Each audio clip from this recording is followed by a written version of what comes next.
Yo, what's up, everybody? Welcome to a new edition of the Frisco Report. Today, we're going to be covering the latest happenings, obviously, at training camp and as well some other news that has come out today. So, lots of great news, lots of topics to go. What's going on, Mike? How's it going tonight? What's going on, Joe? Football's back. We got a lot to talk about. Yeah, lots to talk about, guys. So, what we're going to do, we're going to hit the hot topics of the day and we'll break down each news bit. And obviously, the biggest one here, Mike, we're going to talk about here is Gerald McCoy. So let's take a look at this. Shout out to everybody in the chat box. Appreciate everybody that's joining here live. If you catch this on the replay, make sure you hit like. And first news of the day, Mike, we're talking the release of Gerald McCoy. They waived him. Okay, so apparently they had a specific deal in his contract. If he had a quad injury, he would get an injury settlement or waive on injury. So he is keeping his signing bonus at $3 million with hopes that, he can come back in 2021, according to Stephen Jones. And I think the interest is mutual from Gerald McCoy. So what's your thoughts on this, Mike? How do you feel about this? Yeah, myself included, we get caught up in a lot of NFL business, and we forget sometimes that it is a business. The Dallas Cowboys save $3.5 million, even injured reserve waiving him, right? And so, the cap space next year could have some implications of not that much money, right? So cutting him was a smart move for both sides. He got $1 million for every practice he attended, Joe. Think about that for a minute. Literally $3 million just to practice. 2 without pads, 1 with pads, right? So, I think it's fair for both ends, and there's no hard feelings. If there's mutual business there to bring him back, which Gerald McCoy was super excited to be part of the Dallas Cowboys, and he talked to the Cowboy Nation as if he's been on this football team for 10 years. So there's mutual agreement there for him to come back, which is great. But NFL business, 3.5 cap saving, $3 million to attend 3 practices. It's a win-win for both sides. Maybe he can come back. Yeah, so that's where that's at, man. So at first glance, you're kind of like, oh, this is ice cold and everything. But once you get the rest of the story and everything that comes with it, you can kind of see where it's at. So Cowboys do have some more money here in the war chest if they want to make another acquisition to fill that spot. So we'll see what they do there. I'm pretty sure we'll probably see another addition here, possibly at defensive tackle. We'll see. But you do have the young guys in waiting, and we'll discuss that a little bit further here. So the other item of news, the other big news of the day, guys, and this kind of came towards the end of the day, and that is the Go-to-Goats. All right, and we're talking about one of the best that's ever played, one of the best that's ever put the star on his helmet. All right, and we're talking about the one and only Drew Pearson. Okay, so we found out today that they came out and he was the only senior player that was nominated for the Hall of Fame. So this pretty much seals the deal. He will be in the Hall of Fame unless something crazy happens. But usually what happens here, if you have like 2 of these guys on the senior committee and they've been nominated, those guys usually get in. So there was conversation that it was going to be Drew Pearson and Coach Flores, but it was only Drew Pearson. So this has been years in the making, decades in the making. One of the best from the 70s and the last one of those, teams to get in there. We saw the heartbreak that he had last offseason. It was very gut-wrenching. But to get this nomination, Mike, big news for the Cowboys and Drew Pearson. What's your take here on this, Mike? It's like you said, it was long overdue, Joe. Drew Pearson, the guy, 7,822 career yards, 48 career touchdowns, and they didn't play that many games in the 70s like they do now. They only played 14 regular season games, half of Drew Pearson's career. So if he had a couple more games, he could have had multiple 1,000 yards. He only had 2 in his career, but back in the 70s, Joe, that was a big deal. And in that emotional video, he said, without me, they probably wouldn't have won 3 or 4 or 5, 6 games. And that's very true, just because the impact that Drew Pearson had. And we talk about the 88 legacy and what that is for the Dallas Cowboys and why, it's there.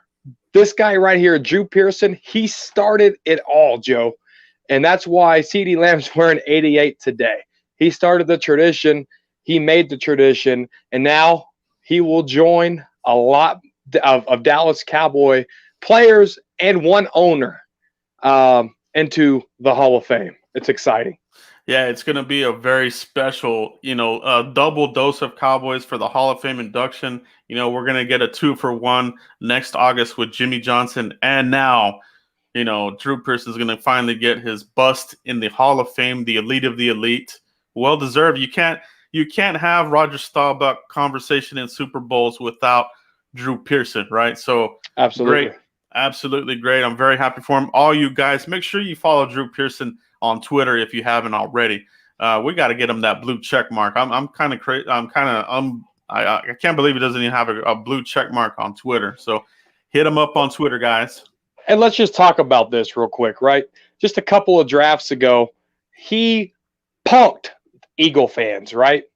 And the guy's just legendary. And then when the Dallas Cowboys traded for Amari Cooper, and then in the DallasCowboy.com video, Joe, Drew Pearson is bleed and bleed out, bleed in, blood out, whatever you want to call it, blue and silver. He told Amari Cooper, "Welcome to paradise." This is legendary, and maybe in his Hall of Fame speech, we can expect a little bit more roast of the Eagles. Yeah, I can't wait, man. I'm pumped about it. I'm so happy for Drew Pearson. It's a great thing here. Okay. Now let's switch gears here back to the training camp news, guys. Here we got a lot to cover here. So some of you guys may be wondering what's the latest on so and so. Have you heard anything on some of these other rookies? And we're gonna break a lot of that down here tonight. So we do have some here that we're gonna break down for one player in particular. Okay, and that is none other than Bradley Anae. Okay, so let's talk about this, Mike. Gonna break this information down. This is coming from Dave Hellman. I kept a close eye on Bradley Anae today because so many of y'all have been asking. I mean, everybody has, right? Bottom line, not very many down the roster guys are getting big opportunities for playing time. Okay. In my mind, it's understandable given that they're still installing everything and they need the vets to understand it. Okay, so that's where that's at on Bradley Anae. We've all been wondering, what about this guy, Reggie Robinson? What about, Bradley Anae, the Annihilator? Okay, we're kind of expecting him to be in the mix, but like Hellman said, it makes a lot of sense. There's a lot of the reps are limited, right? So you got to get these vets up to par with this new defense, Mike Nolan and these guys. So what's your thoughts on this here? Are you surprised by this, Mike? No, not at all. I mean, you go watch DeMarcus Lawrence's press conference interview. He said that the players came together to create their own bubble because 5 hours a day isn't enough. So if that's not enough for veterans, it's not near enough for rookies, Joe, and or for younger players. 1 year, 2 year guys, and but there's still hope. Mike McCarthy drafted this guy. They just kicked out Jalen Jelks, who Jason Garrett drafted. So there's hope for him. They're going to hang on to him. There's 16 practice squad spots, and maybe, just maybe, with the beef up of this defensive line and the veteran presence on this D line, maybe he could see that practice squad, or maybe he does make a 55-man spot. But at the end of the day, David Hellman's absolutely right, Joe. There's just not enough time to give these rookies that are later draft picks. Obviously, CeeDee Lamb, Neville Gallimore, these high draft picks, Trayvon Diggs. Obviously, it's not for them because the expectation's there. But once you go down the ladder of these draft picks, snaps, Joe, minimal. Yeah, the snaps are premium. So, yeah, these down the roster guys, it's going to be an uphill battle. But, maybe he'll make some noise here. The blue-white scrimmage coming at the end of the month is going to be huge. Let's see who makes some moves there. All right. Let's continue on here with the conversation. Okay, talking about the defense, sticking on the defensive side of the ball. We talk about this defense needs to be opportunistic. We need to get more turnovers. All right, and we are kind of seeing that in training camp. Got a good report here about the turnovers that are going on here in camp right now. This is also from Dave Hellman. If I've got the numbers right, the Dallas defense has tallied 6 interceptions and 1 forced fumble across various periods of the 4 practices. Francis Bernard, the undrafted rookie out of Utah, that's Bradley Anai's teammate, leads the way with 2 interceptions. Anthony Brown has 1 interception and 1 forced fumble. Cheeto, Xavier Woods, Donovan Wilson all have 1 interception. Trayvon Diggs narrowly missed 1 on Friday. So you like to see these numbers. They are going up, Mike. You and I talked about this, early on in the, leading up to camp, what to watch. And one of them was this defense needs to get more turnovers, right? And we kind of had a prediction. How many interceptions do we need to get to be elite? You like to see these numbers here, Mike. What's your thoughts on the turnovers so far? Yeah, my number was 25, but I meant to say 15 if you go back and watch that show. But 15, there was a 5. I was reading notes wrong. 15 turnovers is what you kind of want plus, right? Plus, 15 plus. And it's good. And this is culture right here. In order to crawl, or in order to walk, you got to crawl first. You know what I mean? And right now, this practice, this is your crawling before you start walking on the field to taking balls away. And you have to develop that early, Joe. And for the coaching staff, Mike Nolan and his defensive staff, to start creating this culture that the ball is important. Yeah. It's huge. It's very huge. Yeah, it is, man. It is a huge thing. And we got to be elite defense. We got to be better than good. That's something we've been, pounding the table on. Okay. So good information there coming out of camp. The defense, I think they're getting taught different schemes, different ways to get the ball, So I do like that news very much. Let's go ahead and take a look at some more news here. What's the word on John Vay Johnson or Cedric Wilson? We have that information here for you guys as well. Check this out here. All right. What about this player here? And we're going to take a look at Cedric Wilson news. Okay. This is coming from Michael Gelkin.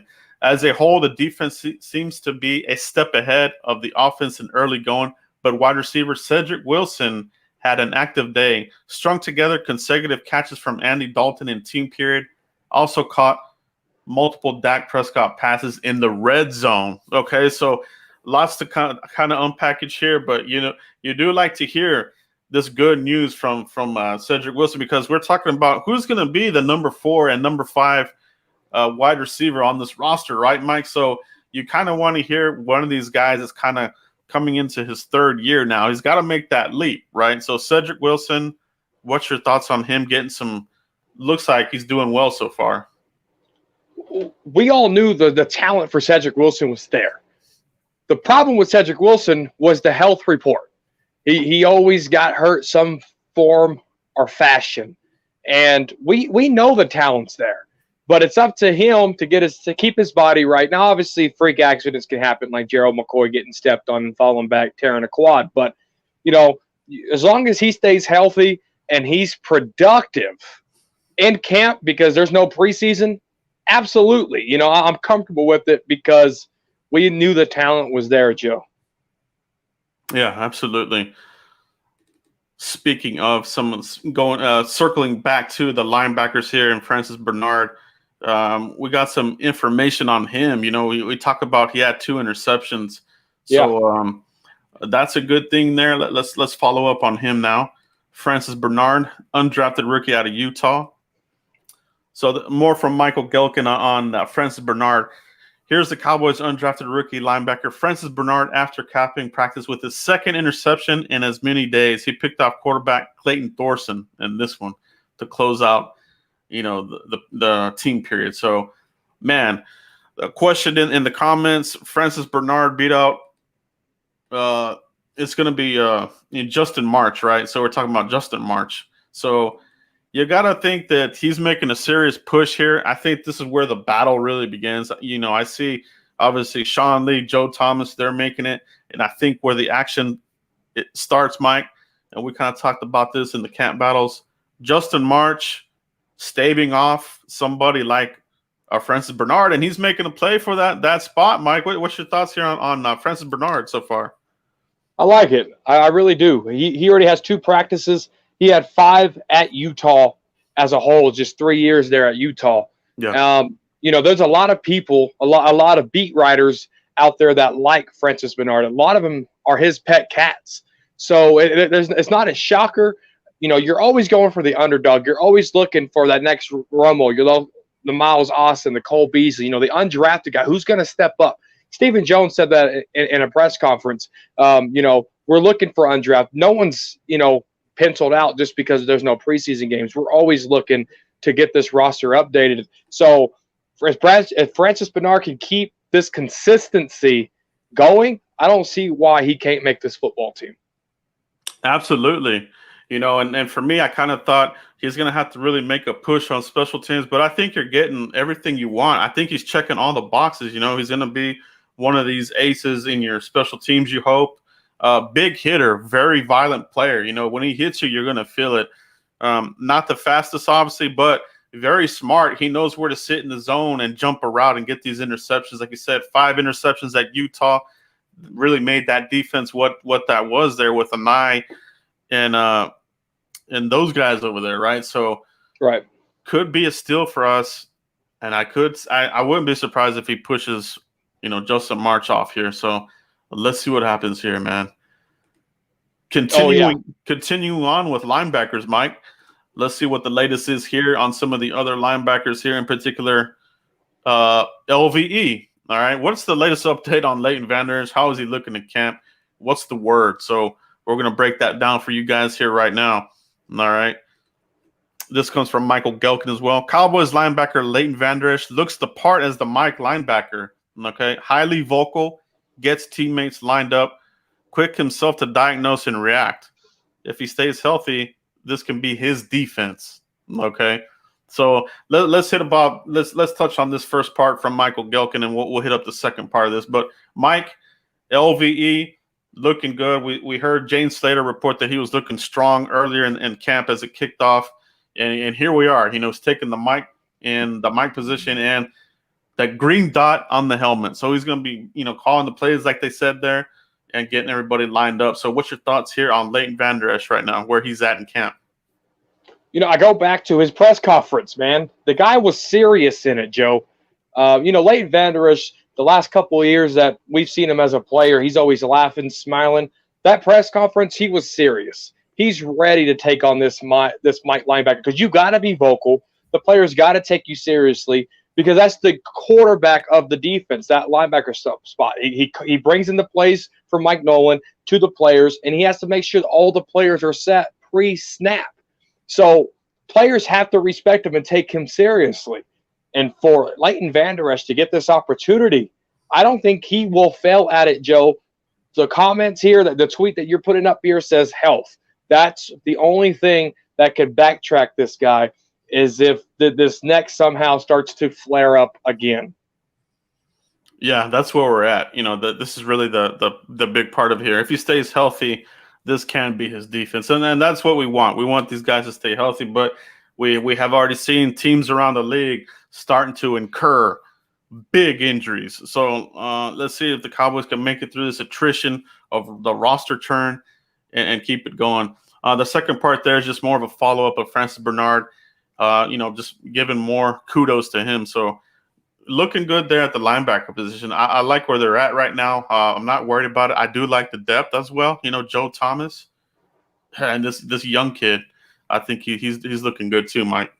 In my Frisco report notes, I have it highlighted in bold. Do not sleep on Francis Bernard. Yeah, exactly. You can't sleep on him because there's always that one storyline that pops off. So we'll see how that looks here in the coming weeks. Now, let's talk about the defensive tackle position. Okay, we know that we lost McCoy. He's out. He's on IR. He's not coming back. They're hoping for him to come back in 2020. Now, who takes that lead dog now? Who's going to be that new guy there? So let's take a look at this information here. Some information notes on Tristan Hill. Check this out, everybody. Michael Gelkin. In his first practice without Gerald McCoy, it was clear that 2019 second-round pick Tristan Hill will be given every opportunity to show he's ready for expanded role on the Cowboys defensive line.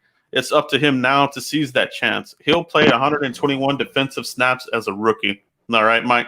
So for the Cowboys, it looks like they're giving him that shot. You know, not so much Tyron Crawford. Neville Gallimore still coming along as the rookie. I'm sure all three they'll be, contributing in some sort of fashion. But to see Tristan Hill making strides, even leading up to McCoy's injury, and now that they're giving him pretty much they're giving him the keys here. Like, okay, man, it's your time to shine. So, what's your thoughts on where Tristan Hill was last year and where he's at now? What's your gut feeling on Tristan Hill right now, Mike? Tristan Hill, I got to talk to him at training camp. Great guy, by the way. But there was concerns of some maturity. There was some concerns about learning the defense, keeping weight on, things of that sort. And for him to get the shot first, the ball's in his court. It's only up to him to mess this up. And we just talked about how minimal and important reps are right now. And so one mess up, Neville Gallimore, the third-round pick, more of a guy that Mike Nolan's looking for, right? That's why they drafted him. So the ball's in Hill's court. It's up to him to lock that position down and make Neville Gallimore be a rotational guy, Joe. Yeah, it's good. It should be a good rotation. You do take a step down, obviously, from an all-pro like Gerald McCoy. So. But they are gonna roll with what they have right now. It doesn't look like they're right now anyway looking to go sign a vet or make a trade. So I think they're gonna give it a look right now and see how this looks. At the end of this deal here. So they got a couple of days left. They had 20 days left. Here's another week that's coming. We're about almost done with this week. So time is running out, and we'll see how it shapes up. Reps are minimal. You got to take advantage of it. Yeah, that's what it is. That's exactly what it is. These reps are premium. A little bit more here on Tristan Hill. And this is coming from David Hellman. I don't want to do that thing where we hype a guy too much based on limited practice reps. Exactly what we're talking about, right, guys? Right. But I will say that Tristan Hill is getting a lot of opportunities to go against quality players, and he doesn't look like he's out of his depth. It looks like an encouraging start, in my opinion. So this tweet here from David Hellman, very, very encouraging, because we're not talking about Tristan Hill going up against third teamers. He's going quality, competition against your first and second team guys, obviously. So you do like that, holding his own against, these guards, whoever he's going up against. And Connor Williams, it looks like he's back in the mix there at left guard. And your center, Joe Looney and Beatish. So I do like that. I do like that very much, Mike. What's your thoughts here on Tristan Hill looking good against these, other upper echelon players on the team? Yeah, absolutely. Nick White in the comment section said it best. Hopefully Hill isn't the next Taco. And we don't want Hill to be the next Taco. And, steel sharpens steel, Joe. And if Hill applies himself like David Hellman is saying that he is, Hill can only get better from here because he has it right there based off limited practice reps, right? It's up to Hill. Again, steel sharpens steel, and it's time for Hill to – he's a second-round pick. He was our only pick a couple of years ago, right? It's time for him to go and go make a name, go make a household name, put Hill on the Hollywood lights. Yeah, it's time. Second round pick. Let's make that. Let's make it happen. Let's reap the rewards there. So, some other news here. Let's switch over to the offensive side of the ball. What is going on with the offensive tackle, the depth there? Okay, so let's take a look at this, because we got some guys that are out right now. A lot of them, and it looks like the Cowboys are going to make a move here. So let's first discuss the offensive line, everybody, and where we're at. Okay. Michael Gelkin. Right tackle La'el Collins and swing tackle Cam Erving have been absent from team drills in camp thus far. Erving has yet to attend. Okay, that's a red flag for me already. There's been no greater beneficiary than Wyatt Miller, okay, who gained valuable experience working against DeMarcus Lawrence. Lawrence continues his strong camp, okay? So Michael Gelkin kind of talking about where they're at right now, and, you know, what's your thought here on – we kind of know why La'el Collins is out. He's kind of recovering from something that's, you know, that isn't serious, but – this other guy here, Cam Erving, yet to attend camp, yet to do anything. What's your gut feeling on here? We're talking about, you know, these snaps. You got limited snaps, and he's not even a very good player, to be honest, to start with. So what's your thoughts here on Cam Erving, slow to get out the gate right now? It's alarming for sure, because they don't have that many practices until we face the Los Angeles Rams, Joe. And I don't want Wyatt Miller. Yes, D-Law's talent is grade A, but Wyatt Miller, I mean, there was reports that D-Law could have had 5 sacks today, right, on this guy here. I mean, you have to try at least win one battle, you know. Yeah. And it's alarming. L.A. Rams is knocking on the door. They aren't going to wait for anybody, it's not for a right tackle. So, you know, La'el Collins got to get healthy and ease him in so we don't get re-injured or anything. And Cam Erving, I don't even know who the guy is except that he played for the Browns. I mean, there's nothing that he got in a fight with David Irvin, you know, with the Browns. You know what I'm saying? So right tackle right now, huge question mark, Joe. Huge question mark. Yeah, not good there by Cam Erving. Just he's, you know, former first-round bust from the Browns, like we said. But they did make a corresponding move, you know. Okay, so they did bring in a tackle here, and we're going to break that down here right now.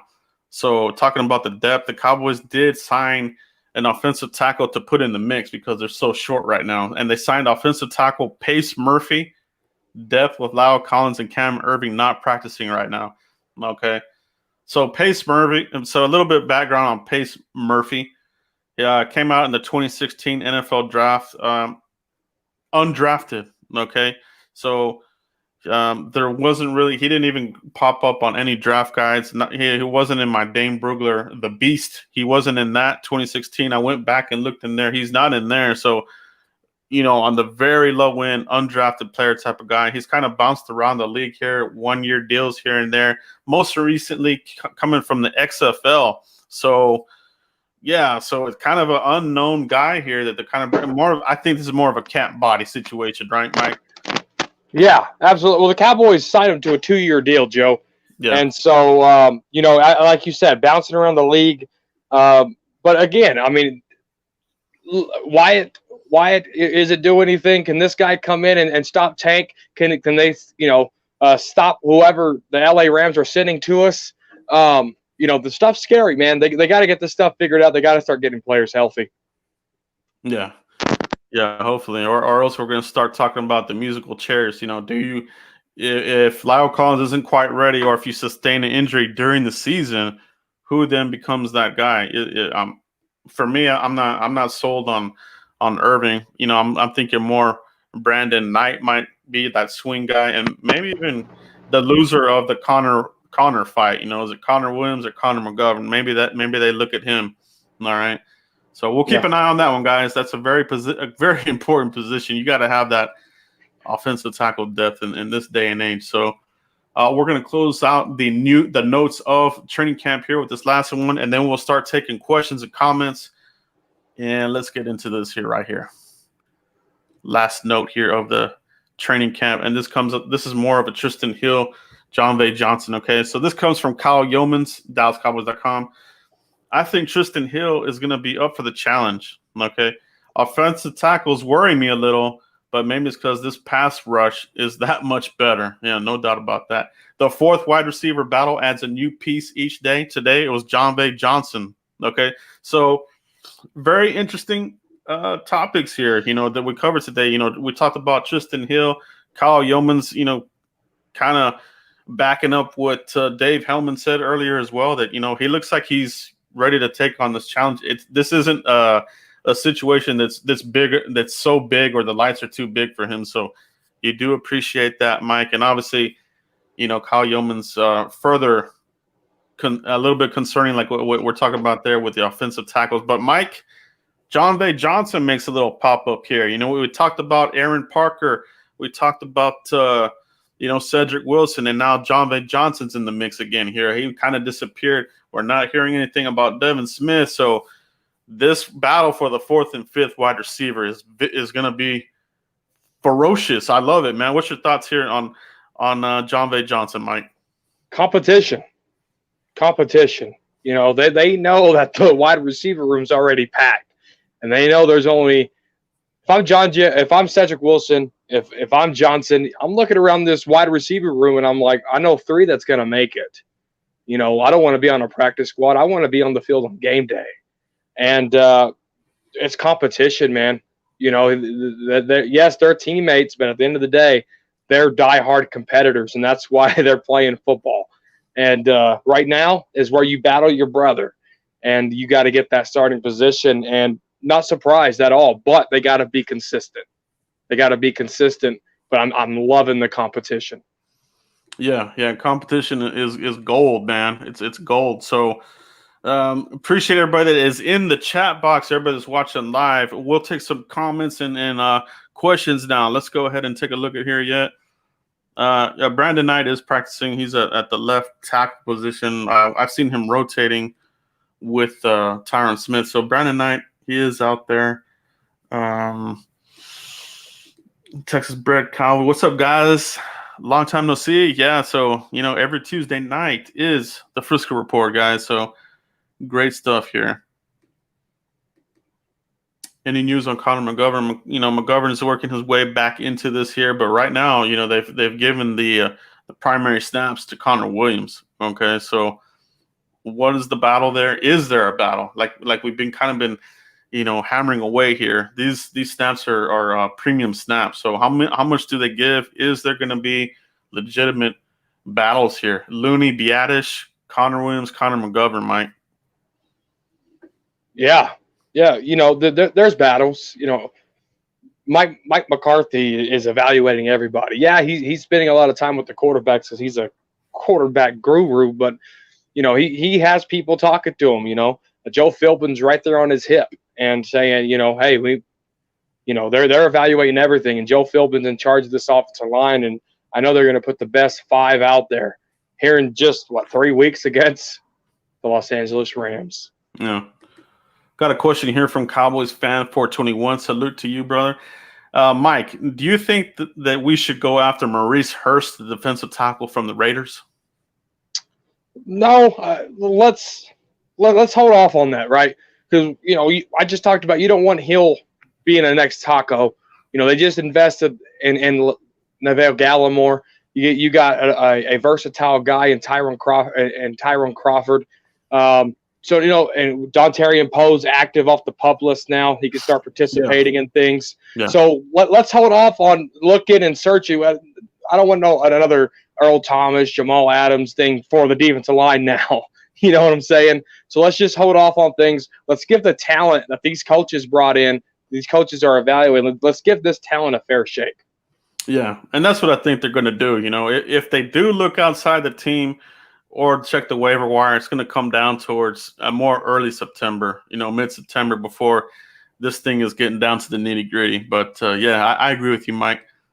Let's see what else we got here. Box of Cards production. Top 3 most important players on defense and offense, Mike. What's your thoughts there? Players on D and O? Oh, man. There's a lot. Top 3 most important players on defense and offense.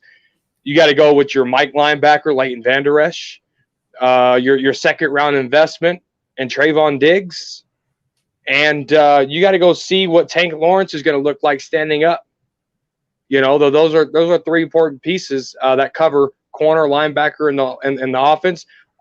The offense, obviously, your most important player is Amari Cooper. He's going to set the foundation early for Zeke, for Dak. and then Zach Martin, Tyron Smith. These two guys, they got to stay healthy. I mean, they're important to your offensive line, right? I'm kind of talking groups here now, but Dak Prescott, that's my third one. He has to stay healthy, right? Yes, Andy Dalton could probably step in and do something for us, but I want Dak Prescott starting in there, and I want him pick slinging that thing. Yeah, I agree. Dak Prescott's atop my list there. That's your franchise quarterback. Andy Dalton, I mean, he can do some things, but to get over that and get you over, I think you need somewhere that knows these teams, the players, has that chemistry. Zach Martin, obviously, like you said, and Tyron Smith. You can't lose either one of them because the depth behind those guys, it's just not good. You're going to suffer some things. You'll have to put a tight end over there to help out the backup. And then it just becomes a chain reaction. So your offensive line for sure. Defensively, DeMarcus Lawrence, number one on my list as well. And cornerback Chido Awuzie for me. I can't lose him because you have a question marks there. I mean, they're still trying to figure out the player opposite of Chido right now. Right now, for his part, Anthony Brown is actually turning heads and looking pretty good so far. So I think that's been a little bit of a surprise here. Looking better than Worley, looking better than some of these other guys, even the rookies. So, we'll see how this thing turns out. But from my third defender, I'm with you on the linebacker, Leighton Vander Esch. We saw when he was out, it was hard for Jalen Smith to pick up the slack as much as he could. You got to have him in there. Okay, so I totally agree there, Mike. Yeah, man, that's a great question. I appreciate that. Robbie Radford. Do you think they'll sign someone else on D-line? Okay, I think they will eventually. To fill that defensive tackle position. I don't know if it'll be more of a camp body type of person, or do they make a trade for somebody, like throw a 5th-round pick at somebody and bring another player in here. So it's something to keep an eye on. If they do add somebody on the defensive line, it's going to be at defensive tackle. I think you're pretty stacked at the end position right now. You have a good mix of Everson Griffin coming into the fold here. He's a baller.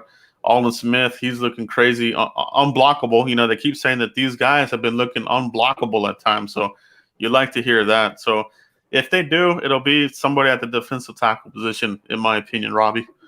Appreciate the question, buddy. I echo everything Joe says on that. Thank you, Bobby. Robbie. Great. What else we got in here, guys? Nick White, I.C. McGovern taking over right guard. Right guard? Nah, that's the gob, baby. Zach Martin's not going anywhere, man. And Maybe he means right tackle. Right tackle? Possibly. I mean, he has. So McGovern has played all over the place on this. Oh no, he said sorry. Left guard. Left guard. Yeah. So left guard. It's going to be a battle for sure. Right now, Connor Williams is getting those snaps back in the play there. So we'll see, man. I think they got a good mix there, but they got to figure it out, man. Connor Williams, he can play tackle. Greedy Vegan, for sure. They're kind of talking about, could he be the future left tackle if Tyron Smith, ends up retiring or can't finish his contract. So, we'll keep an eye on that one there. Love Gallimore's motor. Yeah, man, he definitely has a motor, and it's showing up. It is showing up there. So you're not hearing too much on Gallimore yet, but you are hearing it from the players. They are commenting that they like that motor, just like you said. An animal. So Tyrone Crawford speaking very well of him. So you do like to hear that. So nobody should be sleeping on Gallimore either. I think you got a good combination with Hill and Gallimore. I think we'll be okay. The guy had the fastest 40 at his size and his class, in the whole entire freaking combine. Yeah, it was crazy. Absolutely, man. Appreciate the questions coming in, man. What else you got? Keep on with those comments, guys, and questions. Andrew Hinoza, he says, how do you think Dak and his QB coach getting along? Is Dak doing something new with his delivery? Dak's going to be Dak. He really believes in the quarterback teaching mechanics there down in Florida. And Doug Neuschmeyer, our former tight end coach, is now his quarterback coach, right? So, they're going to do what Dak loves best and then maybe tweak it a little bit. And that's what Mike McCarthy's there for, right? Doug Nussmeier used to be a quarterback. Kellen Moore used to be a quarterback. Mike McCarthy has a long history of coaching quarterbacks. So Dak's in the perfect position. Off his delivery, there's really not a lot being showed on that. So I really can't speak on that. Joe, what do you think? Yeah, so for the quarterback coach, Doug Nussmeier he's got the title, right? But I think in reality, this thing is Mike McCarthy. You're seeing a lot of Mike McCarthy on the sideline working with the quarterbacks. He's not just sitting back. I mean, he obviously is looking at everything from a vantage point, but you are seeing Coach McCarthy doing one-on-one, talking the quarterback through the drills. You'll notice that. And that's why you call him the quarterback whisperer. He's worked with the very, very best. McCarthy's worked with Joe Montana, Coach Bill Walsh over there with the 49ers, Brett Favre, and Aaron Rodgers. So it's pretty cool, man. I think it's an interesting deal that he's worked with the very best, proven quarterbacks, proven systems, and that's what you're seeing. Yeah, it is Doug Nussmeier, but think about it more as it's really Coach McCarthy, in my opinion there. But great question, Andrew. Do appreciate it from you. Donnell Jenkins. Andrew. With McCoy out, Hill will have more eyes on him if he plays good this year and next. How scared would you be to give a contract with his work ethic in question? All right. So for this one, Donnell, I think it's more about, you definitely have to show it, right? You got to give us a pattern here of consistency that we can trust you with this, and you're not going to be like an Albert Hainsworth, right? You don't want that Albert Hainsworth type of player where you pay him the money and then he disappears, right? Yeah, we see this all around the league. You just sometimes you just don't know if it's going to be that type of player. So it's something to monitor. I don't think we have to worry about it right now, but we'll keep an eye on it. Hopefully that's a problem that we have to answer. Hopefully the Hill is becoming that person that is being very disruptive and helping the defense for sure. What do you think, Mike? Yeah, first of all, shout out to Donnell Jenkins. I mean, this guy hasn't missed a show yet, especially a live show. And so shout out to you, Donnell Jenkins. Appreciate that. But, we still got a couple of years, right? And there's no guarantees that even if he plays well, he's going to get one after the third year. Maybe he has to play on that fourth year. And then there's still franchise tags that go in place too. So the Cowboys will know exactly what they got when that time comes. They just don't hand out money to players, right? We've seen a lot of players come, have success, and leave without a contract. DeMarco Murray being one of them. So yeah, I don't know. But work ethic's in question, so he has a lot to prove on that. You just can't keep getting write-ups and expect a promotion. So I don't know. Work ethic's in question, and they're going to take care of that. Yeah, great question there, Donnell. Appreciate you, brother. This comes from Blue Star. Joe, Mike, who would you like to see the Cowboys go after to really help compete for that backup right tackle spot? Well, I would like La'el Collins to get healthy. You know what I'm saying? And Cam Irvin get healthy. That's in a perfect world. But experience related, I just said I don't know a lot about Cam Irving. But if the Cowboys believe Mike McCarthy and his crew believe, that's the guy, because he has experience, right? Because a lot of these guys that came in here under Jason Garrett, they never had experience. I mean, look at Chaz Green. Cameron Fielding had some experience, but really not enough. He started in a Super Bowl, things of that, but there just wasn't enough. Cameron Fielding has that experience, in my opinion, Joe, and I think that that's the guy I would want, who has the most experience, who can just maybe fill in for one or two games and have success. I'm going with Irving there. Yeah, for me, I think that I think they'll go in-house before they go outside. Obviously you would have to scrounge the league and see who's available out there. Could you throw a mid to late round pick off somebody and take somebody's right tackle? But right tackle is quickly becoming just a premium position as the left tackle. You gotta, the pass rush is coming from both sides now in the NFL.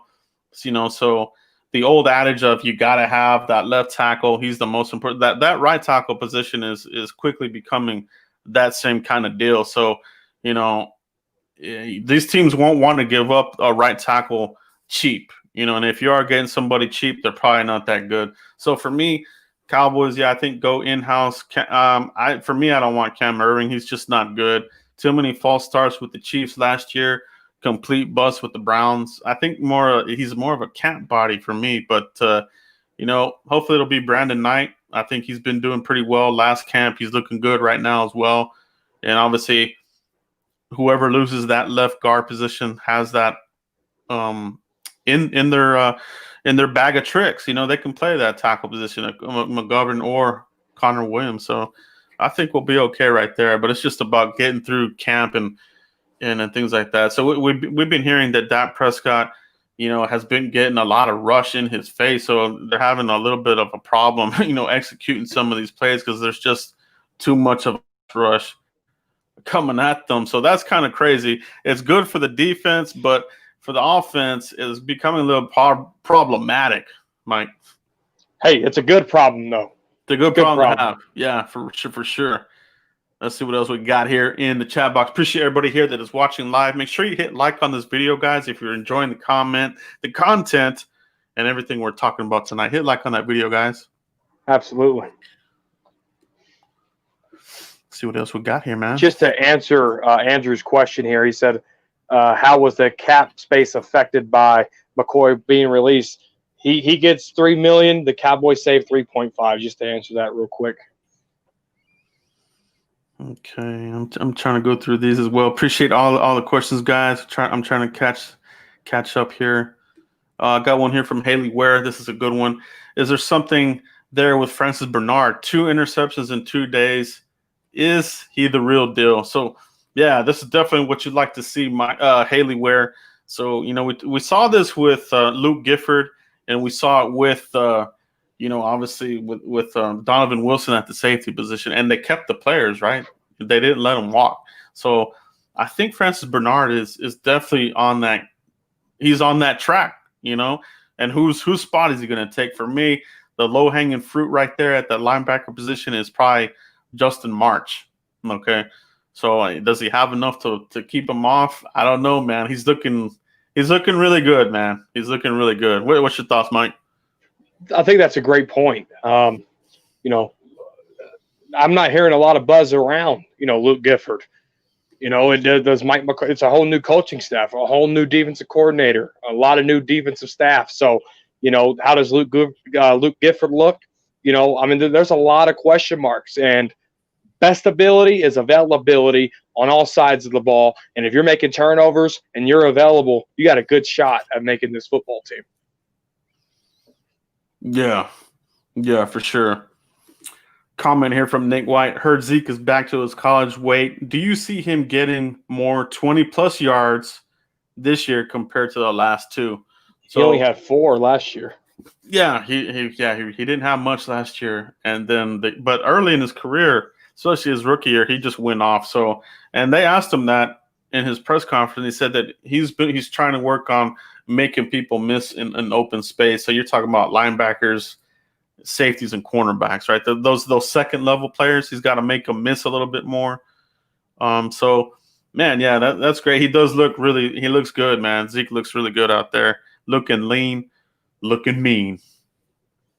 Yeah, Zeke's coming off year 2 in this contract extension.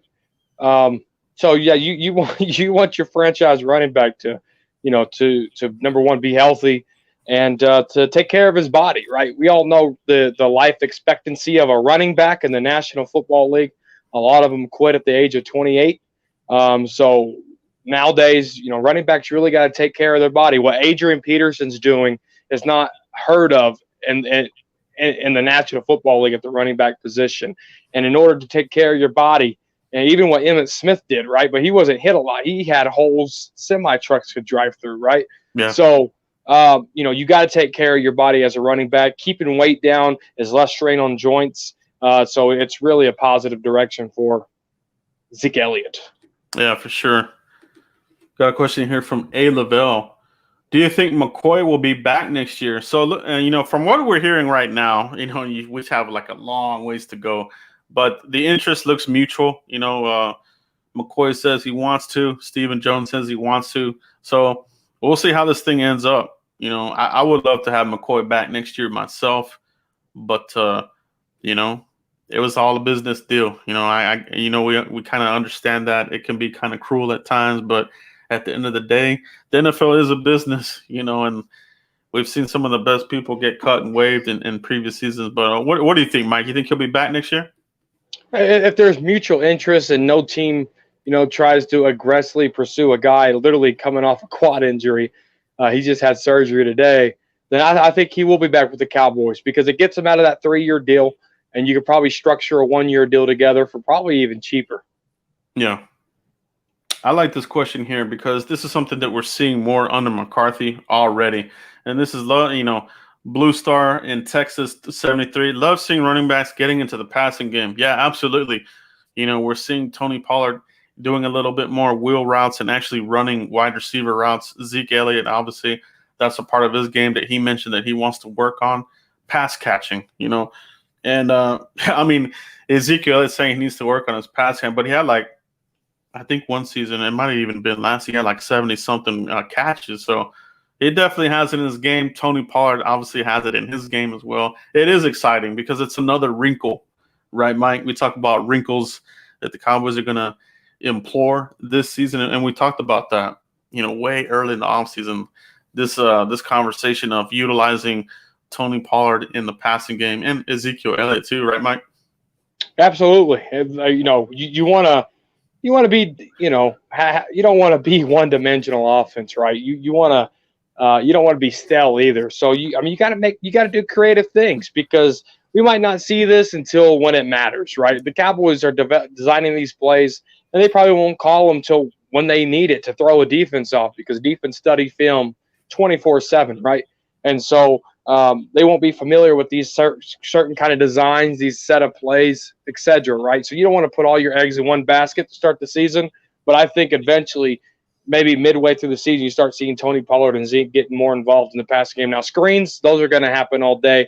Out routes from your running backs in a T formation, in a 13 personnel, those are going to happen too. So, but to take the big bulk of things off, I think you'll see it later on in the year. Yeah, for sure, Mike.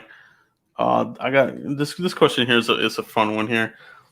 This comes from Tree Trips. How do the other NFC East teams' defenses stack up against our offense? What's your thoughts there, Mike? It's a good question. The Redskins, they drafted number 99 over there. Oh, crap, not the Redskins. The Washington football team, they drafted Chase Young, number 99 over there. That's a guy to be reckoned. That's a guy that can give your offensive line problems. I mean, that's if he really clicks with the National Football League, this guy can really be something special. And then I look at the Giants. I really don't see nothing special over there with their defensive line. And then the Eagles, we all know who they got over there. And they've been consistently, giving us trouble for a couple of years now. So I think the only real new addition in the NFC East is Chase Young, and I think that really can cause a huge difference in a lot of things. Just one player against our offensive line. Yeah. When I look at the defenses in NFC East, I think they all kind of have their strengths and weaknesses. Some have better secondaries, some have better defensive lines, some have decent linebackers, but none of them have complete units. I think they have a lot of chinks in the armor, and that's what we're going to expose the heck out of them. So, with the Washington football team, I really like that defensive line. I think they do a pretty good job of corralling Ezekiel Elliott at times. With a lot of those Bama boys, I mean, they've really beefed up that interior, and they do a good job of stuffing the run. Not just the Cowboys, but other teams. But we still get ours. Let's not get it twisted. Zeke's still going to feast. But adding Chase Young into that defense, we'll see. Is he going to be a bust or is he going to be something legit? So, and then Ron Rivera, I think he'll have that defense prepared. So that's where I think for defenses, for me, I think they'll be the ones that could potentially give us the most problem. For me, the Eagles, I think they're on the downside here. The program, I think it's gotten stale. I think that's just going downhill real quick. The Giants, it's kind of the big question mark, but they don't have linebackers, and that secondary is not good. So I like taking advantage of those guys, but I think we stack up. I think we stack up good. Great question, guys. So I appreciate that one there. Any others here, Mike, that are popping off here before we cut out? We'll take a few more, guys. Yeah, let's see here.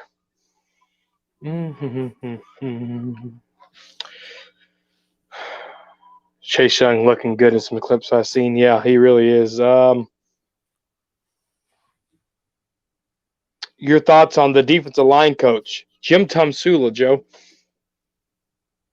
Yeah, so Jim Tomsula, he's good, man. I mean, he's really the one that elevated Aldon Smith's play, and from everything we're hearing, the guys love him. DeMarcus Lawrence, he's a big fan, and Tyron Crawford. A lot of the guys are speaking really good about Jim Tomsula. So I think with anything, these guys are seeing real coaches that are able to elevate their play and give them a little bit more nuance to their game. Not that Marinelli and these guys weren't.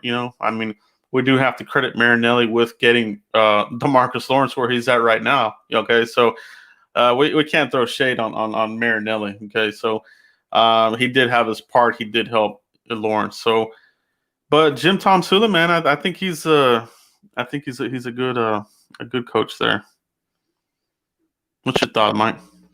Yeah, Jim Tomsula. I think he's not as old as Rod Marinelli, and Rod Marinelli as a defensive line coach itself and not a defensive coordinator can really wreak havoc in the league with the right personnel.